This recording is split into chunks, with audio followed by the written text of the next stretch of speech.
Welcome to This Week in the PNFL. I'm your host, Mark Hill, and along for the ride, as always, is Mitch Grawl and Dean Chambers. How you doing tonight, fellas? Very good. All right. So we have week 2 in the books. Moving on forward towards week 3. There was some good games out there.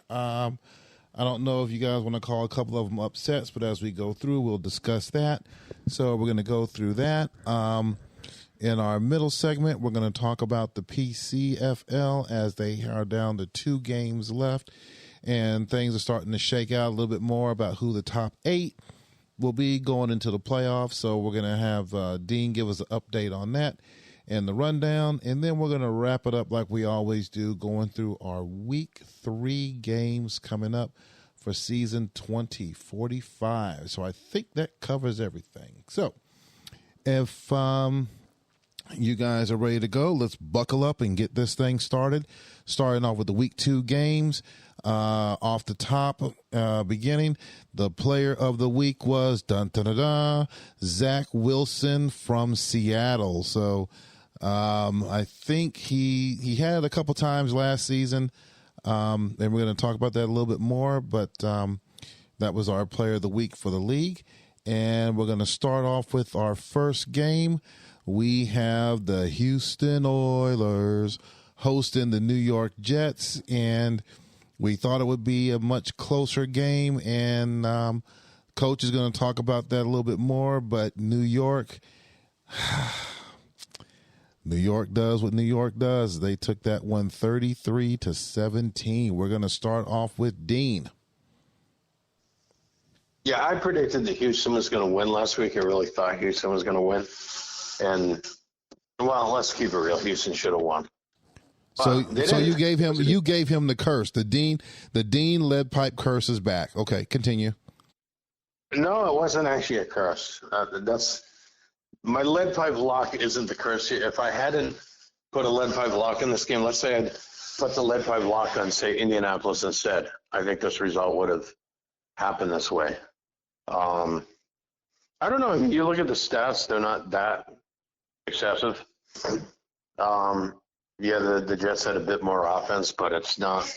I mean, Houston still rushed for 124 yards and 6.9 yards per carry. That's pretty solid. The passing game wasn't terrible. It could have been a bit better, but it wasn't. I mean, 2 interceptions. Yeah, okay, that can't do that against the Jets or anyone else for that matter. I mean, there's no team in the league which you would want to throw in 2 interceptions against and have a chance of winning. But, those of you that are playing the Jets, you really have to bring your A game and put everything together. And I thought Houston would have done that in this game, but that wasn't the case.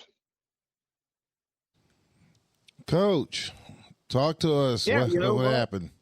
The Jets won and Houston lost, and for some odd reason, I continue this trend of throwing multiple interceptions in the first quarter of games against good teams. I don't know what the deal is with that. I got to figure that out. Obviously, it's my play calls are not are feeding right into the defense apparently, but I got to cut that down because there's been some of the bigger games or higher ranked teams that I've played in the last few goes around. I've thrown multiple INTs early, and I get in the hole and I can't get back out. So I'll fix it. We'll be all right. But disappointing loss for sure. Yeah, definitely disappointing loss. But hey, it's only it's rare that you go undefeated in the league. So hey, and you know what? We're the Houston Oilers. Houston Oilers. There you go. Houston Oilers 1-1. Yeah, or better yet, what they normally do is, whoever they play next, they're going to take that loss out on them. So I got to go beat somebody up after that. Luckily, my schedule weakens up because I get Pittsburgh and then L.A. then Washington. So at least my schedule eases up a little bit, right? I don't know, Pittsburgh. You can't be slacking on Pittsburgh. You know that. You can't slack up on Pittsburgh, up and coming. I'm being facetious. If you would have said Philly, I'd have been like, Philly, okay. I had to pick. Maybe, I got to pick on him. Seattle or something. No. You mean Atlanta? I'm being facetious. My schedule does not ease up even after playing the Jets. So. Yeah, because you don't have Philly on your schedule. That's why. I'm waiting. I'm gonna wait for that feedback because I know he's gonna have something to say. I know it. I just know it. In your division, the schedule never eases up. You could come in 5th place and you're still going to have to play the rest of your division. So I know. Yeah. It's just count on having a tough schedule every season. No matter you go 0-16 and still have a tough schedule. So that's that's just a fact of life of being in the AFC West. Yeah, definitely. Next game up, we have New England hosting Indy. And I think they had a large point spread. I think I said the spread was going to be much, much tighter. And it came to be true. Mox and his boys did his best, but they came up short by a field goal as Indy took this one 34-31. Mitch. I tell you what, it was a shootout. Both quarterbacks threw nearly for 380 yards apiece and 6 touchdowns. So it was a old school shootout with those quarterbacks. Neither team did much on the ground, but they didn't have to because they kept throwing the ball all over the place. What hurt New England, though, were 2 fumbles, which slowed down a couple of their drives. Well, obviously, since they turned the ball over. And I think just that little bit of edge there helped Indy pull it out. Okay. Dean. Yeah, I think when you look at a game like this, it might be too early to say that Indianapolis is much improved over last season or, to speak of where New England stands. And, it was a close game between them. And I think we'll see in the coming weeks whether this indicates that Indianapolis is going to have a very good season or that New England is not going to have a very good season. It could go either way. But, it was a shootout. It was close. And Indianapolis did gain the edge and did it at New England, which is, you always like to see a team that can win tough games on the road. And, that could be a good sign for the Colts. All right. Next game up, we have Pittsburgh hosting Las Vegas. And these are 2 up-and-coming teams. But this particular week, Vegas came up short as Pittsburgh took this one 31-16. Dean. Well, I'm looking at that 272 yards of total offense by the Raiders. That doesn't quite get it done. 59 yards rushing, only 213 passing. It's 2.8 yards per carry on the running game, and the passing game was a little more effective, 13.1 yards per. Is that per attempt? Yeah. But I would have. I predicted the Raiders were going to win this game, and they didn't do that. Pittsburgh was just the better team this day. They played some pretty good defense and played not great offense, but solid offense. I mean, the passing, Lawrence completed 76% of his passes, but 1 touchdown pass. And they ran, they didn't run so well either. 71 yards, 3 yards per carry average. But it was enough to win. Yep. Mitch. Yeah, Pittsburgh definitely had that rebound game after the week 1 tough loss that they had in the division, so that makes it even better for them. Las Vegas had a lot of 4th down conversions. They did, they did make a few of those, but they were definitely being aggressive on 4th down, trying to sustain drives. But instead, Pittsburgh's defense was really just too much for Las Vegas this time. All right. Next game, we are heading out to the Pacific Northwest on the West Coast, as you had Seattle hosting Los Angeles, and Los Angeles came up a little bit slow starting out, and then it kind of picked up in the second, and thought that Seattle was going to run away with it, but towards the end, LA happened to come back in the third and fourth quarter, made it a good game, but they came up short, with Seattle taking this one 35-24. Mitch. Yeah, I know Seattle won this game, and I know that Wilson had Player of the Week, but I really want to focus on, Seattle and the only having 18 first downs. I mean, obviously that shows they can't sustain drives, and I would really be worried if I was the coach of Seattle. I'm kidding. Great game for Seattle. It's probably their best game offensively, or one of the best offensive outputs I've seen from them in a while. So nice job for Seattle. We'll see if LA is going to try to make a turnaround this season, or if they're going to just fill it in and go for that number one pick. All right. Dean. Yeah, this was a solid win. Definitely. Well, neither team exceeded, his 70 yards rushing, but both teams passed pretty well. Well, the Chargers did a lot of passing, let's put it that way, but completed 43% of their passes. On the other hand, Wilson completed 59%, 3 touchdown passes, and was Player of the Week, 402 yards. It was pretty solid. And, Seattle almost won that week 1 game versus Green Bay, and they won this game. This team is just a field goal away from being 2-0. So we'll see what happens. Yeah, they can get their kicker squared away, because they're still having kicking problems. McPherson, his 2 field goal attempts, missed them both. He did make all of his converts, the PATs, but they still have field goal problems, with the field goal kickers getting that done. So they still got to work on that. Next game up, we have Chicago hosting Washington. Another close game. I think you guys had picked Washington over Chicago. I do believe I picked Chicago over Washington. Very close game. These guys always tend to play tight games anyway. But for this week, Washington bested Chicago 27-24. Dean. Yeah, I just thought Jerry might have a slight edge in this game, and apparently he did. As you can see, they won by a field goal. Every time these two teams play, it's almost like it's an NFC championship when they play, and this game was kind of like that, and it was very close. And you look at the stats.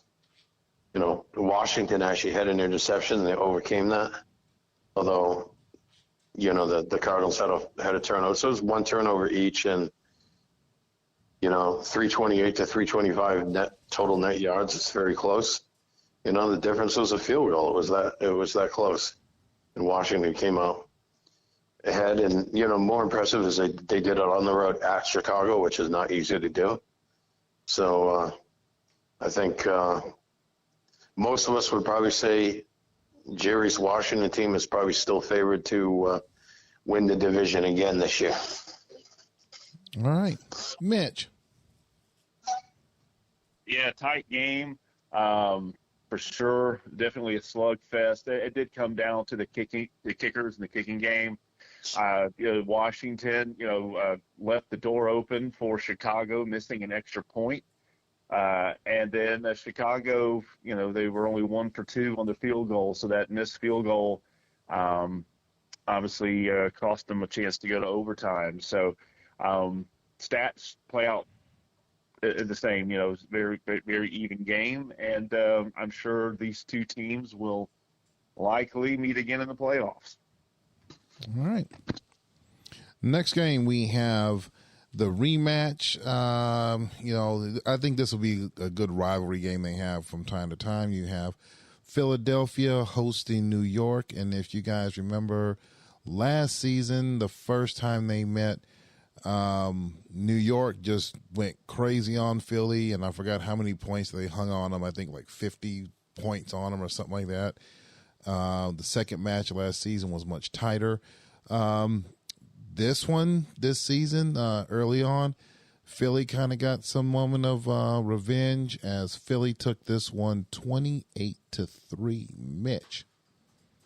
Yeah, definitely Philadelphia, big blowout win, trying to get some revenge from last year. But I would definitely, if I'm the Philadelphia coaching staff, if you're on the defensive side of the ball, you feel great, holding the Giants to 170 yards and getting a pick six, scoring a touchdown on the defensive side. If I'm the offensive coaches, I am like scratching my head about what in the world just happened there. Especially in the passing game, rushing the ball, they were fantastic. But the passing game was terrible. So I'm sure they will take that win, and you're up for next week. But definitely some things to work on still for Philadelphia, even after the big 25-point win. All right, Dean. When I look at this game, and you have J.J. McCarthy starting as a rookie at quarterback, it seems like J.J. McCarthy came from Michigan, and not only came himself, but brought the game plan with him. They ran the ball very well, but the passing was kind of average. And they ran 34 times for 182 yards, and I can't confirm or deny the rumor that Connor Stallions is working as a consultant for the Eagles coaching staff. But what they're doing definitely worked in this game, and it's a solid win. Probably more solid statistically than the scoreboard. More solid on the scoreboard than statistically. As for the Giants, 170 total yards, 66 yards. The Giants should be one of the best rushing teams in the league. 108 yards passing. I have to keep it real here. Daniel Jones is just not working out as a quarterback either in the PNFL or the NFL. Keeping Anthony Richardson on the bench is probably something that I wouldn't be doing if I were coaching this team. You may remember, Mitch, you were calling for Indianapolis to start Kyle Allen as a quarterback. I remember that.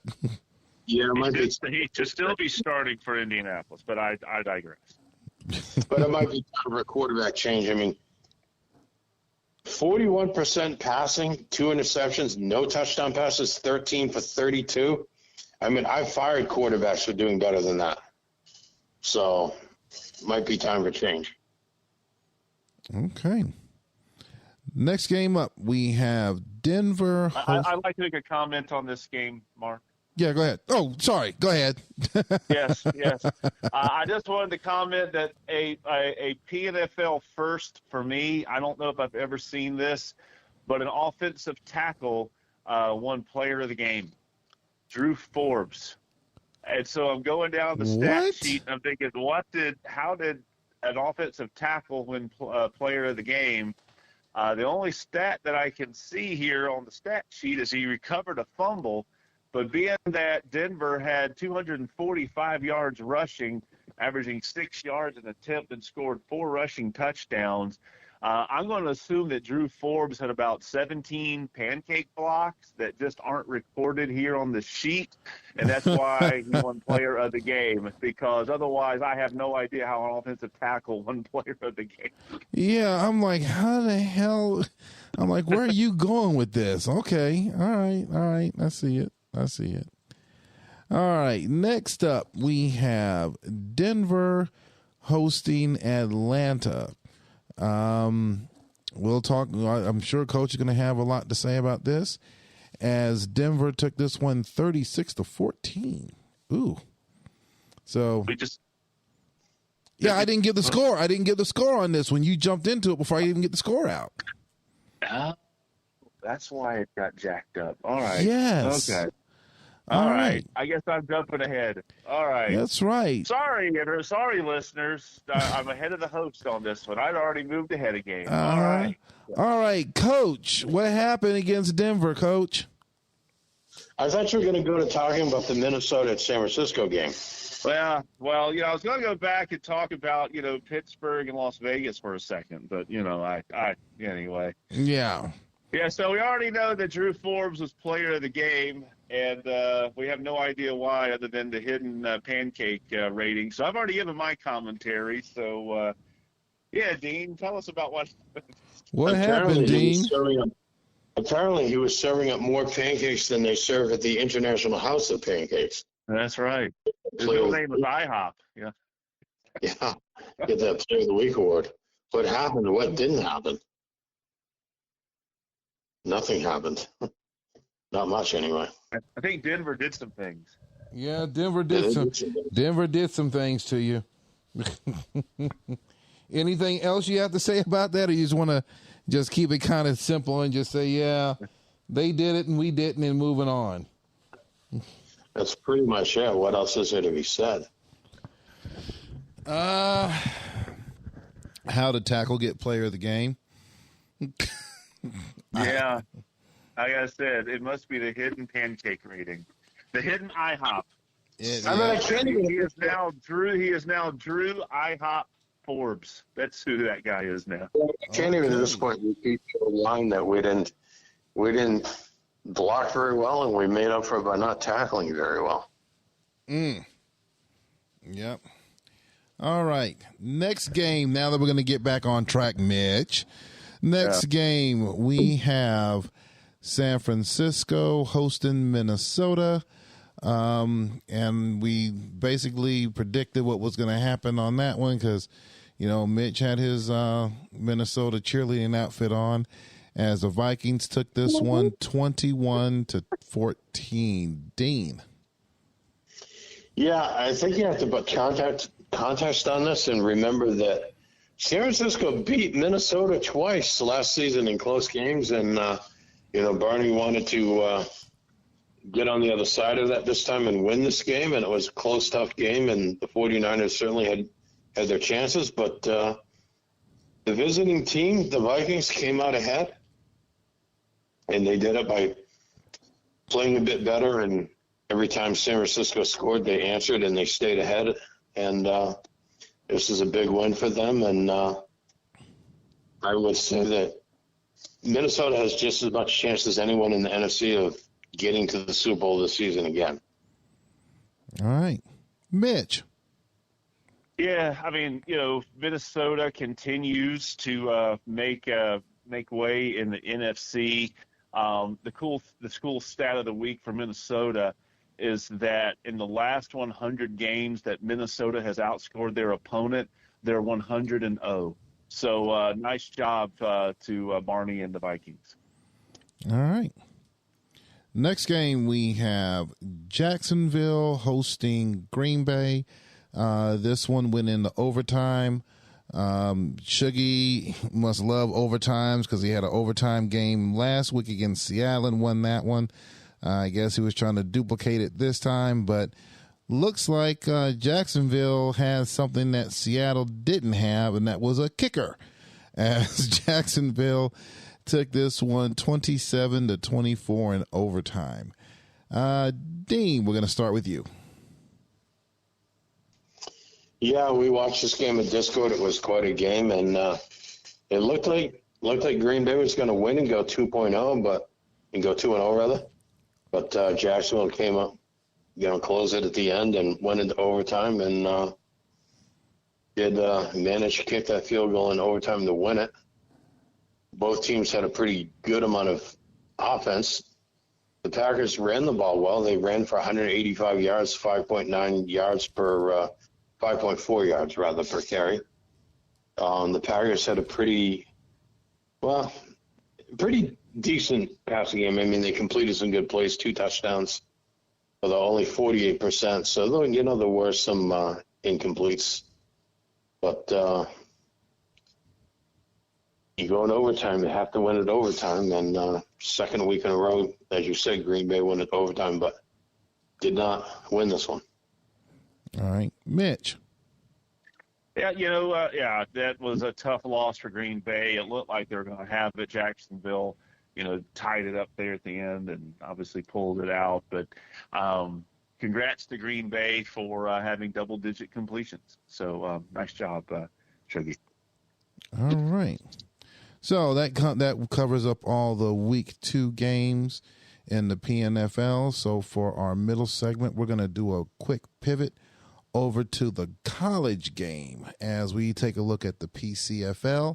PCFL just wrapped up week 10. There's 2 weeks left in the season, and then we go into the playoffs.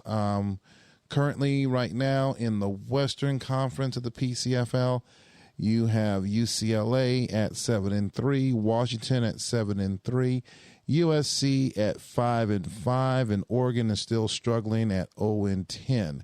In the Central Division, you have Colorado at 7-3, Ohio State at 6-4, Michigan and Oklahoma at 4-6, and Notre Dame in the rear at 1-9. Over in the Eastern Conference, you have Texas at 7-3, Clemson 6-4, with Florida State and Penn State both tied at 5-5. And in the Southern Division, you have Florida at 7-3, LSU at 6-4, Tennessee at 5-5, with Arkansas and Georgia rounding it out at 4-6. Pivoting over to the power rankings, remembering that the top 8 teams make it into the playoffs. You have number 1, Texas, number 2, Washington, number 3, LSU, number 4, Colorado. 5 is UCLA in Florida, that's tied.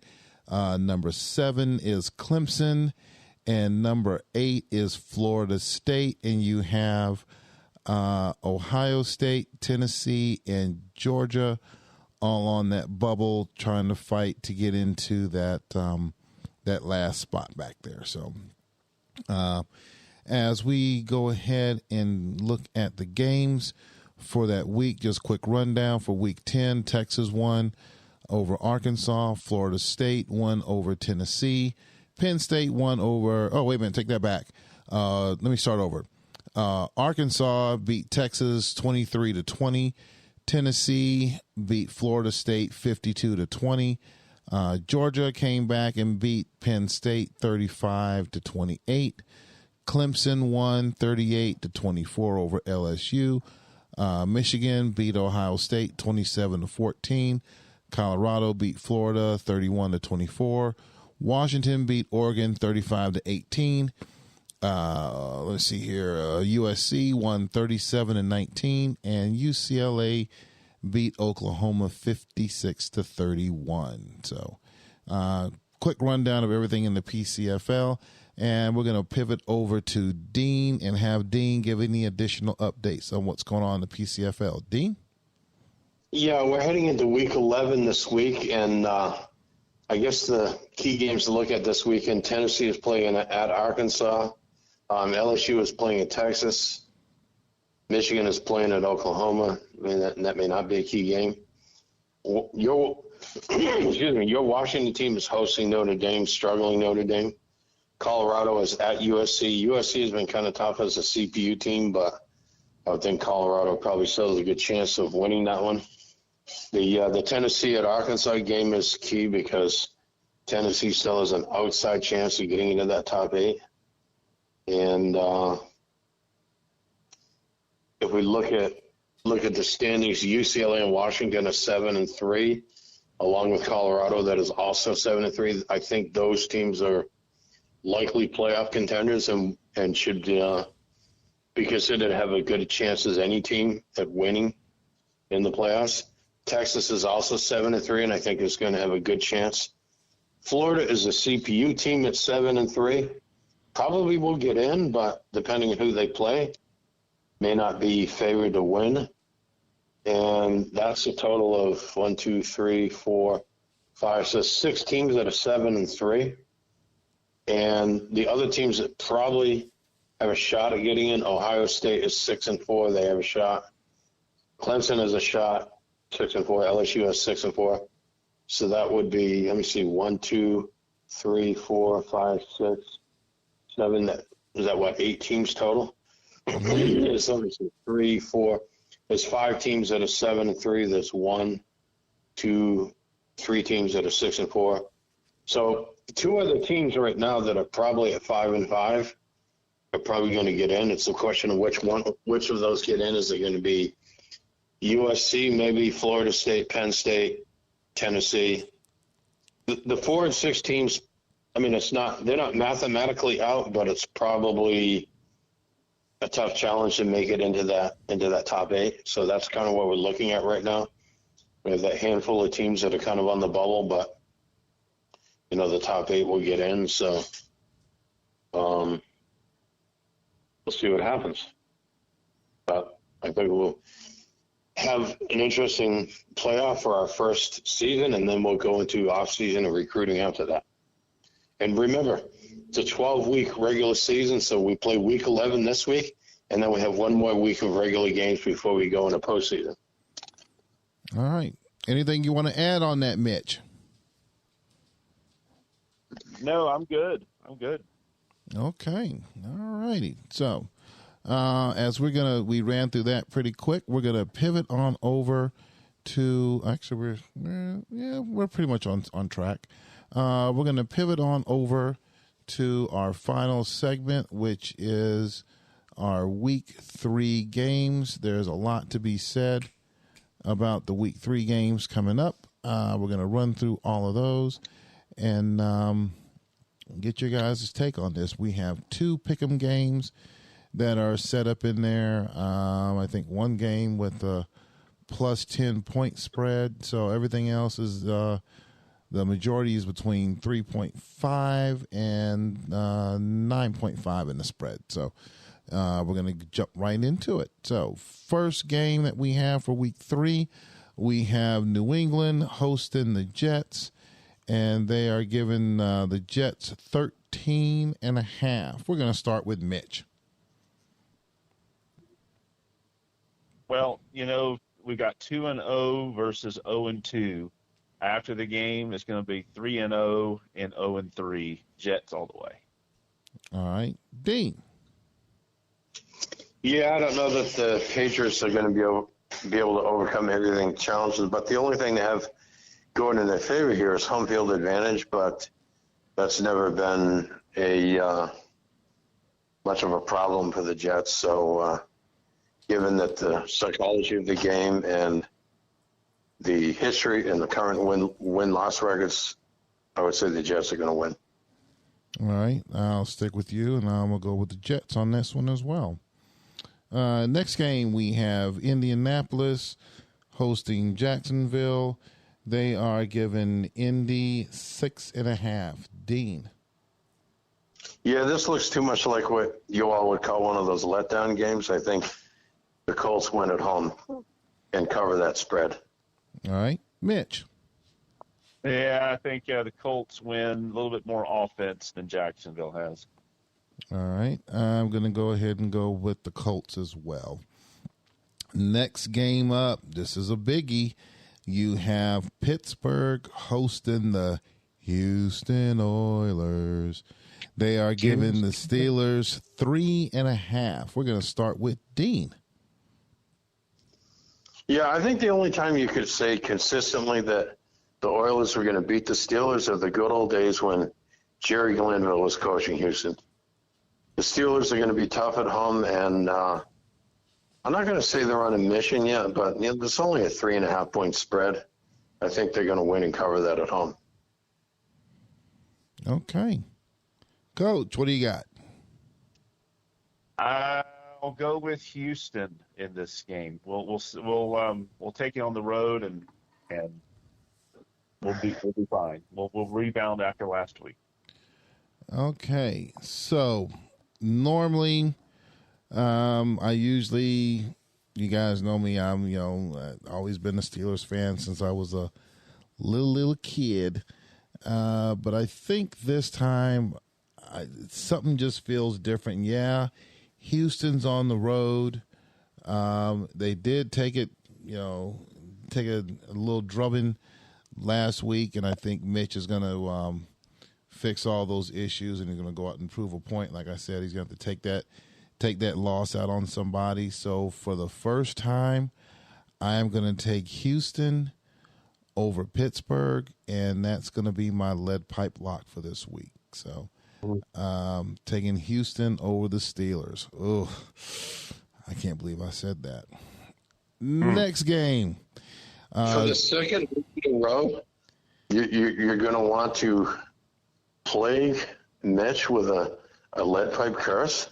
I know. No, mine have always been locks, not curses. So always, man, continue. Mm-hmm. I think you should have listened to your instinct and stuck with the Steelers on this one.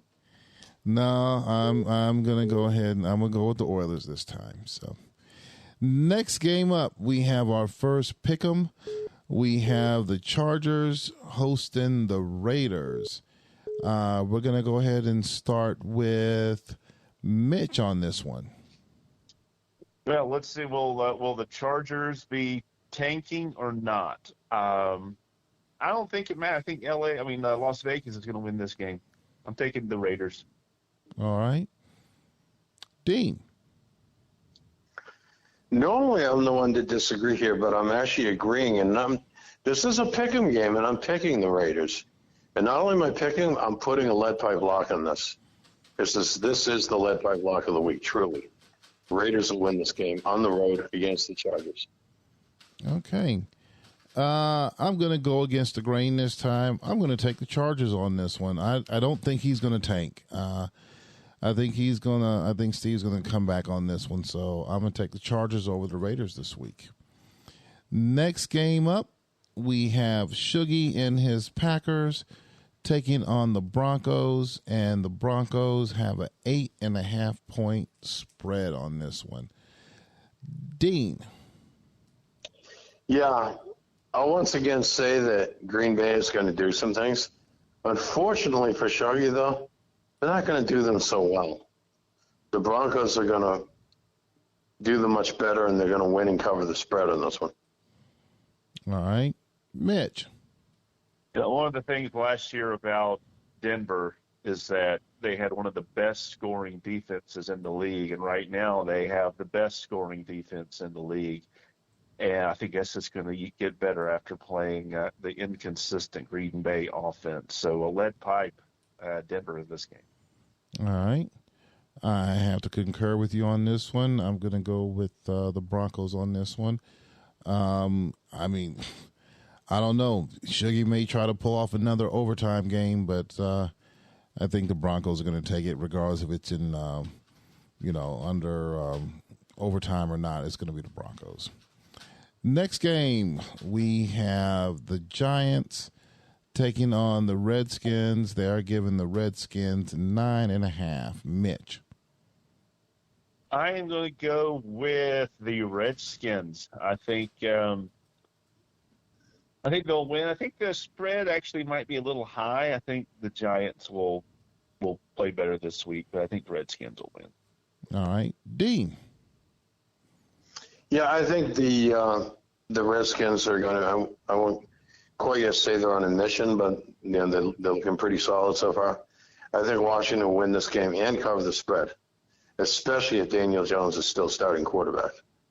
All right. I will concur with you guys. I will go with the Redskins as well. All right. Next one, we come to our final three games. We have the Vikings going up against the Cardinals.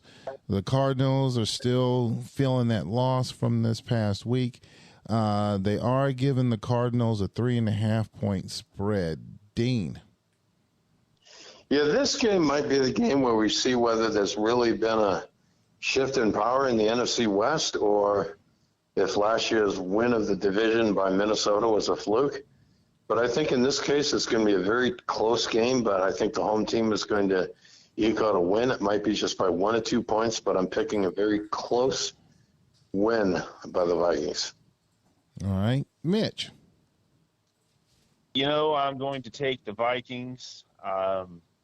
I think Chicago will probably be putting a little extra effort into this one after last season. I think the Vikings will find a way at home. All right. I think this is a definitely a tough one. Mitch, give me one of them pom poms. I'm gonna go with the Vikings on this one over the Cardinals. It's gonna be a tight game, but I'm gonna take the Vikings this week for the upset. Next game that we have is our second pick'em game. This is kind of interesting. I want to see what your guys' take on this. As the Philadelphia Eagles take on the San Francisco 49ers. Mitch. Yeah, I 2-0 versus 0-2. Philadelphia is at home. They put some good numbers up last week. Well, defensively, for sure. Let's go with Philadelphia. Why not? Let's ride them until the wheels fall off. Okay. Dean. Yeah, this is a pick'em game, and I'm picking the home team to win. The Eagles will win. Might be close because the 49ers are a good team, but I think Philadelphia wins is close. All right. I'm going to go opposite. I'm going to take Charlie this week. I think Charlie's going to, which kind of goes against my grain of picking teams in my division. But I'm going to take Charlie this week in the 49ers for the victory. And I guess you could call it the game of the week or the Monday night game, however you want to call it. You have Atlanta hosting Seattle. They are giving the Seahawks 4.5. Mitch. Ooh, well, being how both teams have played so far this season, I'm going to have to give the edge to Seattle. I think Seattle will find a way to win this game. All right. Dean. Yeah, I'm not sure what's going to happen here. I think with both teams, you could ask the question, which team is going to show up? True. Seattle played well last week, had a close, tough game against a Green Bay team that, some of you may not, think is really in contention this season. What's with that 4.5 spread? That isn't showing a whole lot of respect for the Seahawks, is it? No, I think it's pretty much on par right there. The spread's nice, but still, we got a lot to prove. So it's only been 2 games. We're 1-1. Had put a good showing up on both games, but we haven't done anything yet. So I think the spread's pretty much on par. It could have been 3.5, but I'm just honored to go out there and put a good foot forward with my team, and my team is starting off looking pretty good. Hopefully we can go out there and get that victory. There's no moral victories in the game, as you know. So obviously, go Hawks. All right. So we are coming to wrap up the week 3 games and week 10 in the PCFL, or actually, week 11 games coming up for the PCFL. So we're going to take one more trip around the table before we sign off. Dean, any final words that you have? No, just good luck to everyone in their games this weekend and in both leagues, and we'll see you all next week. All right. Mitch, any final words before you take us home? Yeah. Exciting first couple of weeks. We're already in week 3. We'll be quarter of the way through here pretty soon. So season's already flying by. So, there's only one thing left to do, Mark. Let's get it.